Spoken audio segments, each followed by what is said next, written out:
అఖిలాండ కోటి బ్రహ్మాండ నాయకుడు ఆదిదేవుడు శ్రీ పద్మావతి దేవి, శ్రీ గోదాదేవి సమేత శ్రీ వెంకటేశ్వర స్వామి వారి పాదపద్మాలు నమస్కరిస్తూ భక్త మాసంలో కూడా నమస్కారం. భక్త మాసంలో కూడా 20వ ప్రారంభం అవుతుంది. అతిథులు వచ్చారు, మన కార్యక్రమం ప్రారంభం కావాలి. ఈ రోజు కార్యక్రమంలో మనకు అనుగ్రహ భాషణం చేయడానికి శ్రీ శ్రీ శ్రీ ధనపూరం సీతారామానుజాచార్య స్వామి వారు మొదలువారి శ్రీకామణి గుంటూరు వారు ఇచ్చేశారు. వారికి స్వాగతం పలుకుతున్నాము. అదేవిధంగా ముఖ్య అతిథులుగా శ్రీ రావు శ్రీకృష్ణదేవరాయలు గారు, విశాఖపేట పార్లమెంట్ సభ్యులు మరియు ఎమ్మెల్యే జీవి ఆంజనేయులు గారు, శ్రీ కన్నా లక్ష్మణ్ గారు, శ్రీ ఎరపతి శ్రీనివాసరావు గారు, కమిషనర్ శ్రీ కె మయూర్ అశోక్ గారు, శ్రీ గాలి వెంకటేశ్వర గారు, జనసేన గుంటూరు జిల్లా అధ్యక్షులు, శ్రీ మాదాల రత్నగిరి బాబు గారు, జనకేటనే హౌసింగ్ ప్రైవేట్ లిమిటెడ్ వారు వచ్చారు. వారికి సాధారణంగా ఆహ్వానం అవుతున్నాం. శ్రీ కొత్త సుబ్రహ్మణ్యం గారు, చైర్మన్ కుమార్ పంప్స్ తెనాలి, వారు కూడా దారిలో ఈ ట్రాఫిక్ జామ్ మీద వారు కూడా కొద్దిసేపట్లో ఇచ్చేస్తున్నారు. శ్రీ గంటా పున్నారావు గారు, ప్రముఖ వ్యాపారవేత్త ఇచ్చారు. శ్రీ కాళశెట్టి లోకేష్ గుప్తా గారు, ప్రముఖ వ్యాపారవేత్త. శ్రీ చీపూరి నరేంద్ర బాబు, ప్రముఖ న్యాయవాది. ఈరోజు ఉపన్యాసకులుగా ఉపన్యాసం కూర్చున్న శ్రీ ఊరేగింపుంటుంది. మనకు భాషణ చేయడానికి పూజ శ్రీ శ్రీ శ్రీ రామాలయ గారు, అదేవిధంగా పూజ శ్రీ శ్రీ శ్రీ సరస్వతి సరస్వతి మాతాజీ కార్యక్రమాలు వచ్చేసి వారు కూడా సాధారణ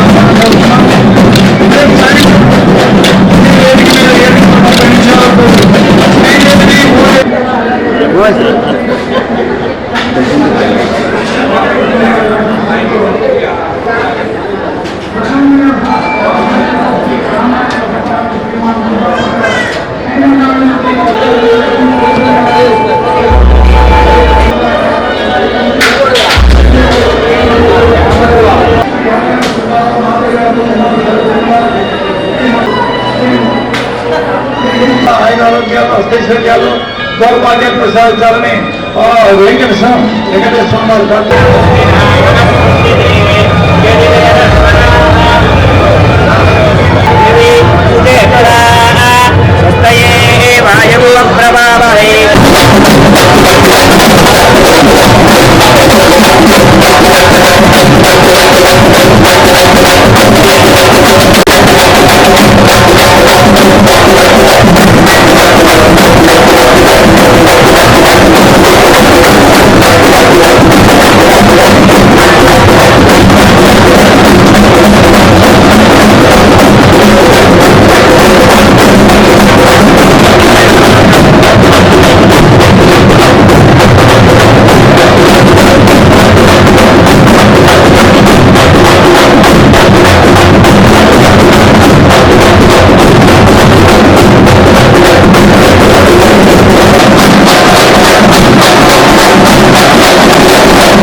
కానీ ఏదో దేశం ఆ దేశం అనకూడదు.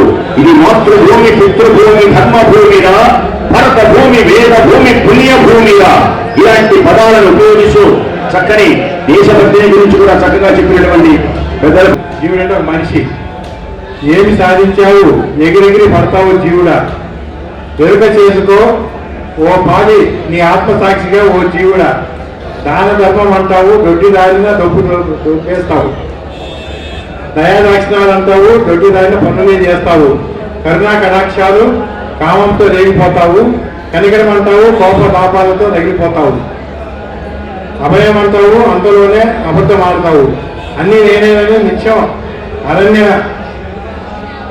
రోదన తలపడతావు, బంధం అంటావు, గంధం అంటావు, పాద రేపుతావు, బహుజన సేవ అంటావు, మంతులాట ఆడుతుంటావు.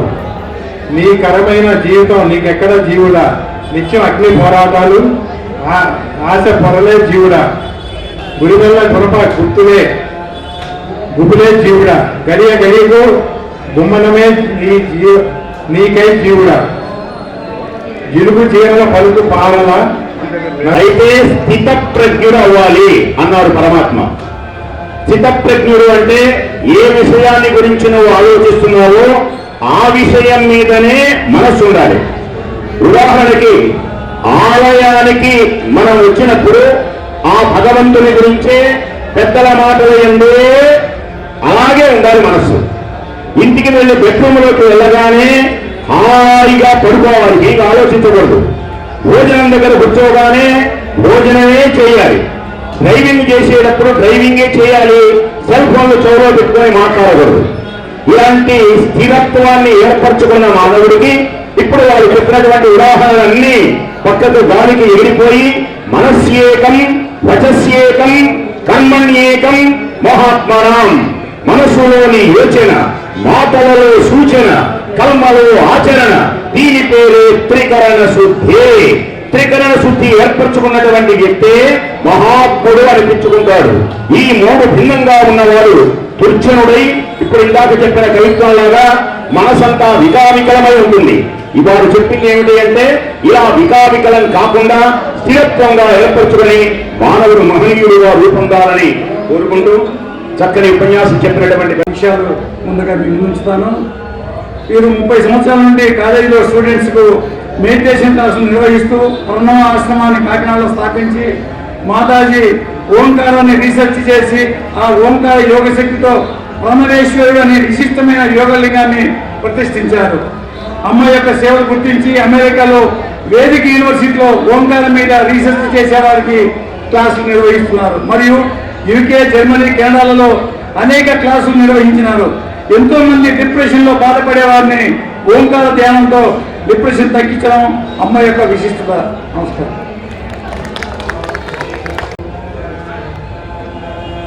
వేదికను అలంకరించిన పెద్దలందరికీ మీ అందరి హృదయాల్లో ఉన్న పరమాత్మకు నా నమస్కారం. చాలా సంతోషం. నాకు ఎప్పుడు రాలేదు, ఇది లాస్ట్ ఇయర్ ఫస్ట్ టైం వచ్చాను. అప్పుడే ఉమా మహేశ్వర గారు వారందరూ ఆదరాభిమానం, మీ అందరి ఆదరాభిమానం చూసి మళ్ళీ ఇప్పుడు మీ దివ్య సౌందర్యము శ్రీశేషుండు వచింపదాలుని నిను సేవించు వారెల్లరూ ఎంతే శాంతి పరమార్థము వడసి సంతృప్తి గాంతురీ భాత్రిపై కలిలో వెంకటనాయకుండే జనులంగా పాడి కళ్యాణము గలుగం చేయునటంతు మౌనికిలకు కంఠోక్తిగా పల్కగాన్ ఇలలో తద్వచనం సార్థకత మెంతే చేయగా నీవు తిరుమలలోనం వెలుగొందువాడవు గదా పద్మావతీ వల్లభ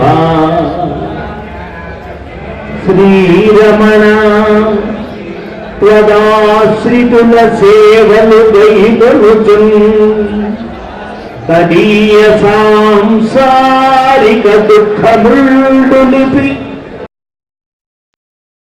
ఘటింపజేయు నీ భూరి కృపం ప్రమోదమును పొందగజేయుదుగాది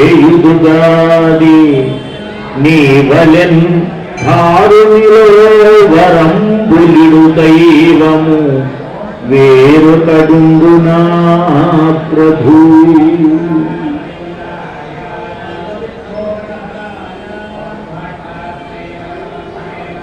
ప్రియ పరమ భాగవతోత్తములారా,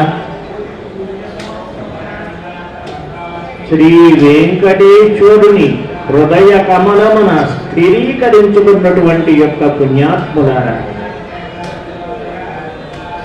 వేదికను అలంకరించినటువంటి పెద్దలతో కూడిన ఈ సభ చాలా ఎంతో పుణ్యం చేసుకున్నటువంటి సభ. వారందరూ కూడా ఎందరో మహానుభావులు. ఒక్కొక్కరిలో ఒక్కొక్క విశిష్టత, ఒక్కొక్కరిలో ఒక్కొక్క దివ్యత్వం, ఒక్కొక్కరిలో ఒక్కొక్క నవ్యత్వం, ఒక్కొక్కరిలో ఒక్కొక్క భవ్యత్వం. రోజు కూడా ఈ ప్రశాంత వాతావరణంలో దివ్యమైనటువంటి యొక్క స్వామి శ్రీచరణాలను గురించి వింటూ ఉంటే మనస్సు ఎంత ప్రశాంతంగా ఉంటుందో చూడండి.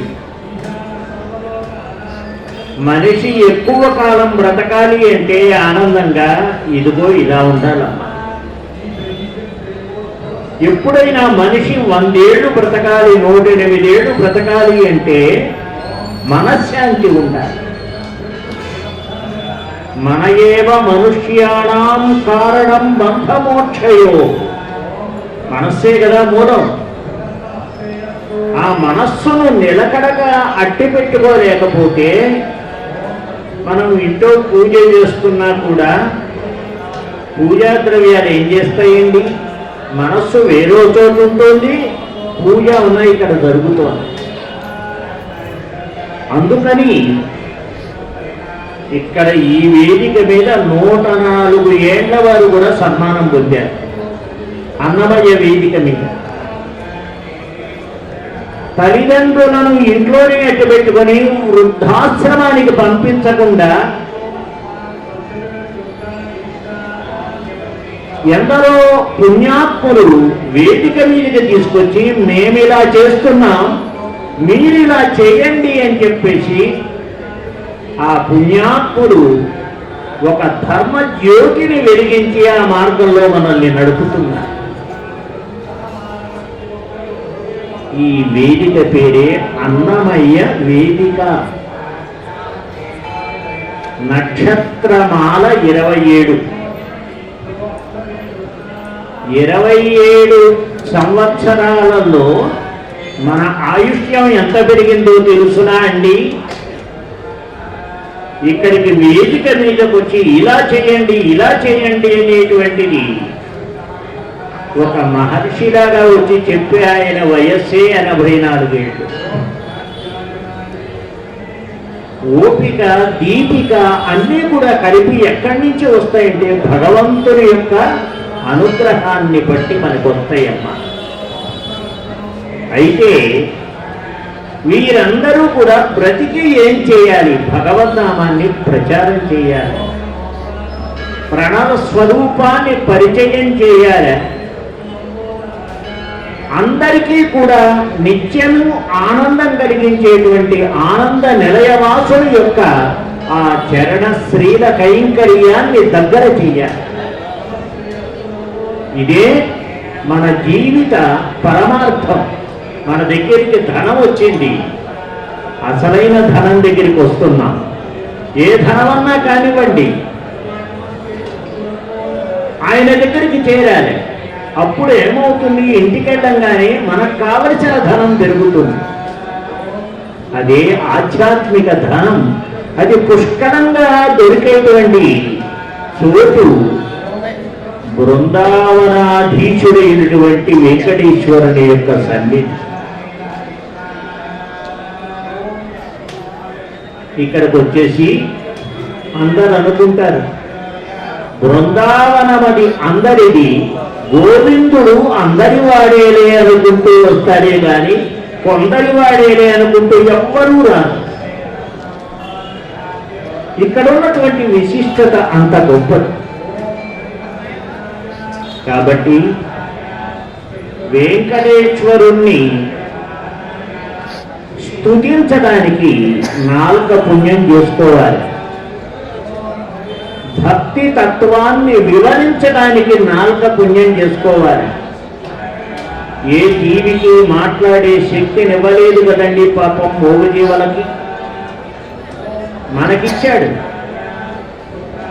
ఏమిటి అంటే శరీరం అంతా సృజించాడు, నాలుకలు ఇచ్చాడు, పలికే శక్తి మనకిచ్చాడు. అందుకని ప్రతి క్షణం కూడా భగవన్ నామం తప్ప రెండోది నేనేమి కూడా ఉచ్చరించను అని భీష్మించుకుని భగవన్ నామం మాత్రమే పలికినటువంటి వాళ్ళల్లో అన్నమయ్య ఉన్నారు. అందుకని ఆ పవిత్రమైనటువంటి యొక్క సన్నిధి ఏదైతే శ్రవణములకు నిజమైన అందాన్ని ఇచ్చేది ఉందో, శ్రవణానికి అందం ఏమిటండి? స్వామిని గురించి వింటాం. చరణాలకు అందం ఏమిటండి? ఇలా నడిచి రావటం స్వామి సన్నిధికి. తరములకు అందం ఏమిటండి? పూజ చేయడం. కన్నులకు అందం ఏమిటండి? స్వామిని దర్శనం చేయడం. నోటికి అందం ఏమిటండి? స్వామిని స్తుతించడం. ఒక్కటే మాట అంటాడు, నరహరి కీర్తన ఆనిన జిహ్వ ఒరుల నుతింపగ నోపదు జిహ్వ అంటాడు అన్నమయ్య. ఇతరులను స్తుతించడానికి నా నాలుక వాడని గోపు వెంకటేశ. మానవ మాతృడుగా పుట్టించావు, కానీ నీవు పక్క నుండి పలికించేటువంటి విభుడవయ్యా నువ్వు. కాబట్టి నా నోట అన్నీ కూడా మంచి మంచి నీ కీర్తనలే పలికించవయ్యా అన్న ఆయన ఎప్పుడు పుట్టాడో తెలుసునా? పవిత్రమైనటువంటి ఆయన యొక్క నామం మాత్రమే పలికినటువంటి అన్నమయ్య వైశాఖ మాసం విశాఖ నక్షత్రంలో పుట్టారు. విశాఖ నక్షత్రంలో మరొకరు పుట్టారు, నమ్మాళ్ళవారు. వీరిద్దరూ కూడా ఒక్క పదం స్వామిని గురించి తప్ప ఇంకా మరొక్కటి పలకలేదండి. నమ్మాళ్ళవారు 1000 మీద 2 పాశురాలు తిరువాయుమొഴി అని అనుగ్రహించారు. శ్రీముఖ సూక్తి. స్వామి కోసం ఎవరొచ్చినా కూడా తల్లిదండ్రులతో కూడా పలకలేదండి. పాల చుక్క తాగల పుట్టిన దగ్గర నుంచి. ఆ ఉన్నటువంటి చింత చెట్టు తొర్రలో పడుకోబెట్టి వెళ్ళిపోయినారు తల్లిదండ్రులు. నీవు ఇచ్చిన సంతానాన్ని నువ్వే చూసుకో, ఉలకడు పలకడు అని. మధుర కళ్యాణ్వారని ఆయన వద్దకు ఒక పెద్ద కాంతిని పంపించి ఆయన రప్పించుకొని ఎవరికి ఈ సబ్జెక్ట్ అవసరమో వారికి చెప్పారు. వేల జన్మలు గడిస్తే కదండి స్వామి ఉన్నాడని తెలిసేది. బహూనాం జన్మనాం అంటే జ్ఞానవాన్ మాం ప్రపద్యతే వాసుదేవ సర్వమితి సమహాత్మా సుదుర్లభ. కాబట్టి ఈ వేల కొలది జన్మలు గడిచి గడిచి గడిచి గడిచి ఆత్మకెప్పుడూ కూడా చావు లేదు కదమ్మా. అది పుట్టుక లేదు, చావు లేదు. అది ఒకసారి ఏమీ కూడా దహింపబట్టంలా. మీకు ఆ శ్లోకం గుర్తే ఉండుంటుంది. అందరూ కూడా నిష్ణాతులు ఇక్కడ. నజాయతి మ్రియతి వా కదాచిన్నాయం భూత్వా భవితావాన భూయః అజో నిత్యః శాశ్వతోయం పురాణో నహమ్యతే హమ్యమాని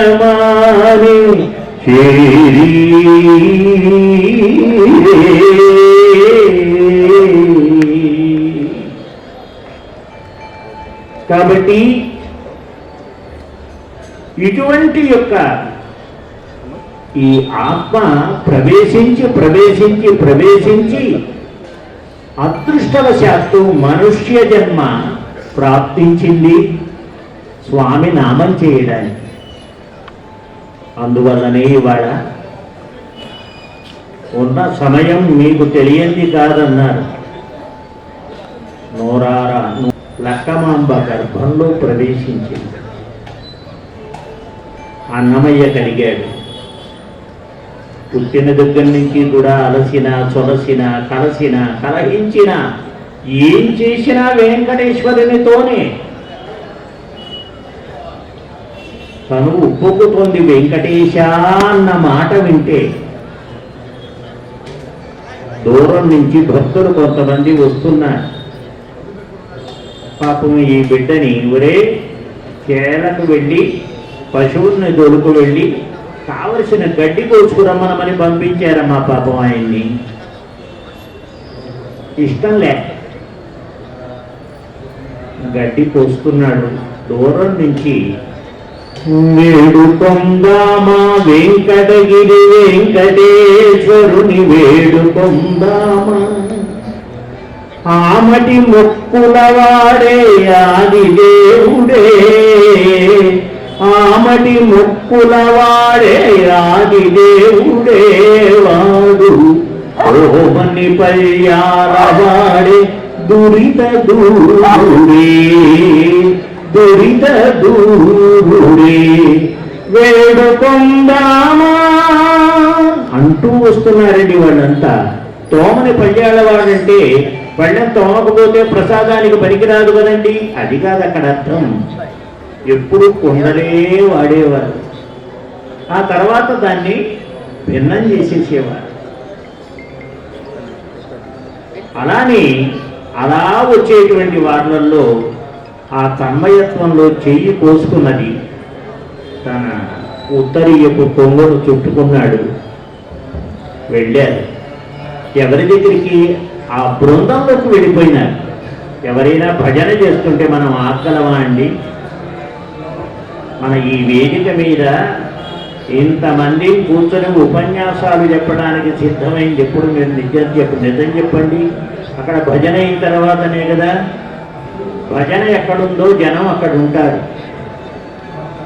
కాబట్టి భజ సేవాయం, ఎక్కడికైతే భజన ఉన్నదో అక్కడ సేవించాలనిపిస్తుంది సహజం. ఆ భజన బృందంలో నేను కూడా కలుస్తానన్నాడు మా అన్నమయ్య. కలిసి అయ్యా నన్ను కూడా తిరుమల తీసుకుని పెడతారా? ఏనాయనా ఇంట్లో అడిగి వచ్చావా? పెద్దలేమన్నా అన్నారా నిన్ను? కాదండి, నాకే వెంకటేశ్వరుని దర్శనం చెయ్యాలని ఉందండి అని వారితో సవినయంగా మనవి చేసుకున్నారు. వారెవరో కాదు, సనక సనందన సనత్కుమార సనత్సుజాతుడు. మన మనస్సులో ఆయన్ని సేవించాలన్న కోరిక వస్తేనమ్మా ఎవరో ఒకరు మనకు తగులుతారు. నేను బృందావన గార్డెన్స్ వెంకటేశ్వర స్వామి సన్నిధికి వెళ్తున్నా, వస్తారా పిన్ని గారు అంటారు. ఒక తోడు వచ్చేస్తారు. ఒక పుణ్యకార్యం చేసేటప్పుడు వస్తారు. కానీ ఎవరైనా మరొక తలంపు ఉన్నప్పుడు రారమ్మ. అదృష్టము అంటే ఇదే. కనపడకుండా స్వామి మన వెంట రావటమే అదృష్టం, ఇంకేం కాదు. అలా వచ్చారు వాళ్ళు. వచ్చేసి అలా కలిసిపోయినాడు. వెళ్ళాడు. ఆ కొడవలు అవతల పడేసి వెళ్ళిపోయినాడు. వారితో కలిస్తే అల్లంత దూరంలో తిరుమల గిరులు కనిపించినాయమ్మా. తిరుమల గిరులు మీరంతా చూశారు కదా. ఏ ఆకారంలో ఉంటుందమ్మా? ఆదిశేషుని యొక్క ఆకారంలో ఉంటుంది తల. ఆ తల నుంచి తోకలాగా అలా అలా అలా తగ్గుతూ వెళ్ళిపోతుంది. ఒక్కసారి దివ్య దృష్టితో చూస్తే వెంకటేశ్వర స్వరూపమే ఒక కొండలాగా ఉంటుంది. ఒక్కసారి చూసినట్టయితే ఆదిశేషుడు నిన్ను విడిచి ఎట్టా ఉండాలయ్యా, నువ్వు పడుకున్నా నా మీదనే, నువ్వు కూర్చున్నా నా మీదనే, నువ్వు ఇట్లా ఆనుకున్నా నా మీదనే, పాదాలు పెట్టినా నా మీదనే, నేను విడిగా ఉండాలా అన్నాడు ఆయన. నేను ఉండను, కొండ రూపంతో వచ్చేస్తా అన్నాడు. అందుకనే మనం చెప్పుగాళ్లతో అధిరోహించకూడదు కొండ. అలా ఆ కొండను చూసేటప్పటికీ ఒక రకమైనటువంటి యొక్క ఆనంద రసం ఉప్పొంగింది. రసం ఎప్పుడూ కూడా నాలుక మీదనే రుచి బాగా కలుగుతుంది. బాగా పుల్లగా ఉన్న పచ్చడి చూశామనుకోండి నోరు ఊరుతుంది. భగవన్నామం చూశామనుకోండి ఆరోగ్యకరమైనటువంటి ప్రసాదం తినటానికి నోరు ఊరాలి. అలా నోరు ఊరుతుంది. స్వామి లడ్డు చూసి మనం వద్దులేండి అని అనగలమా? నాకు కూడా కొద్దిగా పెట్టండి అంట. చక్ర పొంగలు చూసి వదలగలమా? మాకు కూడా కొద్దిగా పెట్టండి అంట. ధ్యోదనం చూసి మనం వదలగలమా? మాకు. అదే పులిహోర అయితే ఇంకొద్దిగా ఇంకొద్దిగా ఇంకొద్దిగా. ఎందువల్ల? అందులో ఉన్న రుచి ఎక్కడి నుంచి వస్తుంది? అమృతమస్తు అమృతోపస్తరణమసి సువర్ణస్థాలి మధ్యే మణిగణ ఖచ్చితం గోఘృతాన్నం సుపక్వం. ఆ మంత్రాల్లో ఆ స్వామికి అందిస్తూ ఉంటే స్వామి పెదవుల కంటే మించిన అందం ఎక్కడైనా ఉందా అండి? ఎక్కడా లేదు. నిన్న తిరునక్షత్రం జరిగింది, ఆయన గడపగా మారిపోయినారు. ఎవరికి చెప్పండి అమ్మా? కులశేఖరాడువా, నాకు పదవద్దయ్యా, నీ పెదవి కావాలన్నాడు ఆయన.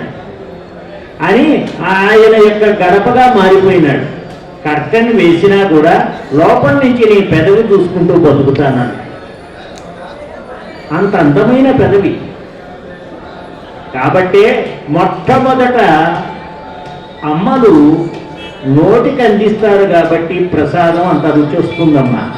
అర్చకులు ఈ మంత్రాలు చదువుతూ స్వామి ఆరగించవా అంటారు కాబట్టి ఆరగించిన తర్వాత అంత రుచి వస్తుంది ఆ ప్రసాదానికి.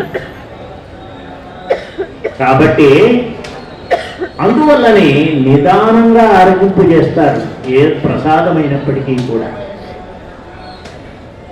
అలా ఆరగించినటువంటి యొక్క ప్రసాదమే ఈ రుచులన్నీ కూడా పెంచి ఈ రుచిని మళ్ళీ పంచడానికి, అందరికీ పంచడానికి శక్తినిస్తుంది. అన్నమయ్య నాలుక మీద ప్రవేశించినటువంటి రుచులే మనకి ఇన్ని కీర్తనలు వచ్చినాయి. 32,000 కీర్తనలు వచ్చినాయి అమ్మ. ఒకటి కాదు, రెండు కాదు. కాబట్టి ఆ అన్నమయ్య చూచాడు అల్లంత దూరాన, కొండల్ని చూచాడు. అదివో అల్లదివో శ్రీహరివాసము 10,000 చేచుర పడగల మయము. అదివో అల్లదివో శ్రీహరివాసము అది వెంకటాచలమఖిలో నతము. అది ఓ బ్రహ్మాదులకు రూపము. అది ఓ నిత్య నివాసమఖిలములకు. అదే చూడు అదే బ్రోకుడు ఆనందమయము. అది ఓ అల్లది ఓ శ్రీహరివాసము. దీని వ్యాఖ్యానం గనక తీసుకున్నట్టయితే అన్నమాచార్య ఉపనిషత్తు అమ్మా. ఇది అన్నమాచార్య కీర్తనలు కావు, సర్వ ఉపనిషత్తులు కలిసి అన్నమయ కీర్తనైని. అందువల్లనే అది వెంకటాచలము. మీ పాపాలన్నీ పోవాలంటే అదే నాయన. దూరం నుంచి చూస్తేనే పాపాలు పోతాయి. వ్యయం పాపమును కటా పోగొట్టేటువంటి అచలము పర్వతము, అఖిల ఉన్నతము. పర్వతాలు అనేక ఉంటాయి. ఎత్తైనటువంటి పర్వతం ఏమిటి చెప్పండి? అన్నింటికంటే ఎత్తైన పర్వతం. ఎత్తు అంటే ఎక్కడ ఉన్న కొలమానం కాదమ్మా, లోపలున్న స్వామి యొక్క కొలమానం. కృతియుగే దేవరాజ, త్రేతాయాం రంగనాయక, ద్వాపరేతు జగన్నాథ, కలౌ వెంకటనాయక. కలియుగంలో వెంకటనాథ స్వామి అంత మనకు రక్షకుడుగా ఉంటున్నాడు. ఎప్పుడు చూసిన రోజుకు లక్షలాది మందే తప్ప ఇవాళ 100 మందే వచ్చారండి అన్న రోజుందా మీరు చెప్పండి? ఏమిటి ఆకర్షణ? రక్షణ ఎక్కడుంటే అక్కడికి వెళ్ళిపోతారండి. నీవే రక్ష, నీవే రక్ష అనుకుని వెళ్ళిపోతారు. నీవే రక్ష అన్నప్పుడల్లా కూడా మంగళవాద్యాలు మోగుతూనే ఉంటాయి ఏదో ఒక సందర్భంలో. అది సత్యము అని చెప్పడం అన్నమాట. కాబట్టి అటువంటి స్వామిని అలా పొగిడారు స్వామి. అది వెంకటాచలము, అఖిలోన్నతము, అది ఓ బ్రహ్మాదులకు అపురూపము. సొంత కొడుకున్నాడు, నాభికమలం నుంచి పుట్టాడమ్మా. నాభికమలం నుంచి పుట్టినటువంటి బ్రహ్మగారికి కూడా ఆయన పాదాలు గడుపుకునేటువంటి యొక్క ఆ దుష్టం కలగల. అంత అపురూపమైనటువంటిది. అదిలో బ్రహ్మాదులకు అపురూపము, అదిలో నిత్య నివాసము అఖిలమునులకు. చూశారా, మునులందరికీ కూడా అదే నిత్య నివాసం. మనకు దొరుకుతారమ్మా మునులు? కొండ మీదకి వెళ్తే కావలసినంత మంది ఉంటారు. స్వామి ఎక్కడ ఇలా యాచించవలసిన అవసరం లేదు, మీరు తీసుకొస్తారా అని. ఏం తీసుకెళ్ళినా భక్తితో మనం తీసుకెడితే, మూట కట్టుకొని 2 పైసలు తీసుకెడితే ఇంటికి వెళ్ళేటప్పటికి 2 కోట్లు చేయగలిగినటువంటి స్వామమ్మ ఆయన. అందుకనే దిబ్బెల్లో పడుతూనే ఉంటాయి. అదే రక్షగా మిగులుతూ ఉంటుంది. తెలిసిన వారు దిబ్బెల్లో వేస్తారు, తెలియని వారు దిబ్బెల్లో నుంచి తీస్తారు, అంతే తేడా.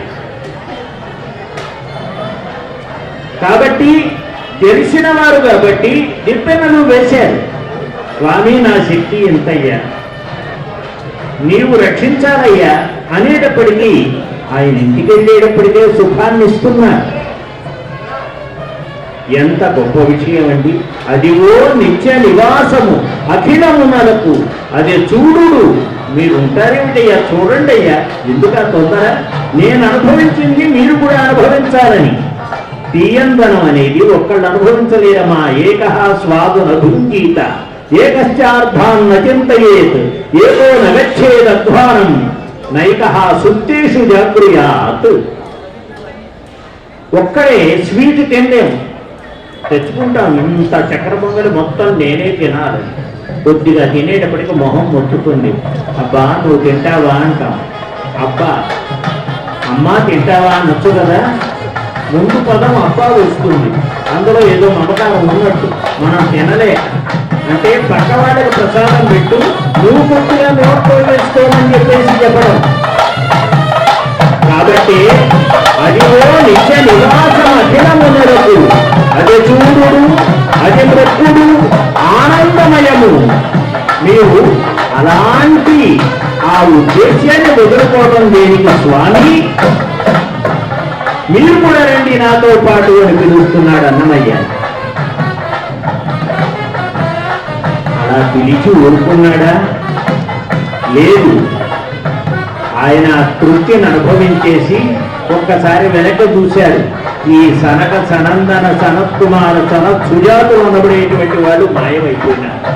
ఆ తర్వాత ఏమైందో మనం ఆలోచించడానికి ఇదీతులెంత ఏని వచయింపకవచ్చును గాని టైము చాలదు. విషయము చూడ సువిలక్షణమై సువిశాలమౌట. మీ ఎదురన ఇందులోని ప్రస్తుతాంశములోని విశిష్ట రీతులను విదిత మొనర్చినాడా. ఇక వేళయునయ్యను ధన్యవాదము. వారు నన్ను చూస్తున్నారు అంటే కాస్త సమయం అయింది అని అర్థం చేసుకున్నాను. నమో వెంకటేశాయ. ఈ వార్షిక బ్రహ్మోత్సవాలు 27వ వార్షిక బ్రహ్మోత్సవాల్లో భాగంగా 3వ రోజు గరుడ వాహన సేవలో స్వామివారు అత్యద్భుతంగా ఊరేగింపుగా వెళ్ళారు. తరువాత రేపటి కార్యక్రమం ఉదయం 9 గంటలకు గజవాహన సేవలో స్వామివారి ఊరేగింపు జరుగుతుంది. సాయంత్రం శ్రీదేవి భూదేవి సమేత శ్రీ వెంకటేశ్వర స్వామివారి దివ్యశాంతి కళ్యాణ మహోత్సవం వైభవోపేతంగా జరుగుతుంది. రేపు పూజ్య శ్రీ శ్రీ శ్రీ త్రిదండి అహోబిల రామానుజాజీయర్ స్వామివారు మరియు పూజ్య శ్రీ శ్రీ సుమిత్రానంద సరస్వతి మాతాజీ ప్రణవాశ్రమం కాకినాడ వారిచే అనుగ్రహ భాషణం జరుగుతుంది. నిష్టల సుబ్రహ్మణ్య శాస్త్రి గారు, మల్లాది కైలాసనాథ్ గారి ఉపన్యాసకులుగా వేయించేస్తారు. తర్వాత ముఖ్య అతిథులుగా కేంద్ర మంత్రివర్యులు పెమ్మసాని చంద్రశేఖర్ గారు, పూర్వ పార్లమెంట్ సభ్యులు రాయపాటి సాంబశివరావు గారు, శాసనసభ్యులు పొన్నూరు శాసనసభ్యులు ధూళిపాళ్ల నరేంద్ర కుమార్ గారు, జస్టిస్ యు దుర్గా ప్రసాదరావు గారు, డాక్టర్ విజ్ఞాన్ విద్యా సంస్థల అధినేత డాక్టర్ లావు రత్తయ్య గారు, చుక్కపల్లి రమేష్ గారు, శ్రీ ఎస్విఎస్ లక్ష్మీనారాయణ గారు, శ్రీ లింగంశెట్టి ఈశ్వరరావు గారు, యలమంచిలి శివాజీ గారు, శ్రీ మర్రెడ్డి రామకృష్ణారెడ్డి గారు, డాక్టర్ కొండబోలు బసవపున్నయ్య గారు రేపటి కార్యక్రమంలో పాల్గొంటారు. కనుక రేపు 4వ రోజు శ్రీదేవి భూదేవి సమేత శ్రీ వెంకటేశ్వర స్వామి కళ్యాణం అత్యద్భుతంగా జరుగుతుందని మనవి చేస్తూ భక్తులెల్లరూ ఇచ్చేయవలసిందిగా కోరుకుంటూ స్వామివారి అమ్మవార్ల కృపకు పాత్రులు కాగలరని ఆశిస్తూ సెలవు తీసుకుంటాం.